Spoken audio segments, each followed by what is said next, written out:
Hi everyone, welcome back to another episode from Apps Academy. Today in this video we will be learning how to go anonymous on Reddit. If you want to go and use anonymous browsing mode on Reddit, first of all, open up the Reddit application on your mobile device and log into your account. Go to the top right corner and tap on your profile picture from the home page.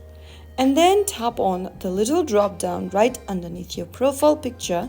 And then from the pop-up, tap on Anonymous Browsing option. Right after you do that, you will now be in anonymous mode.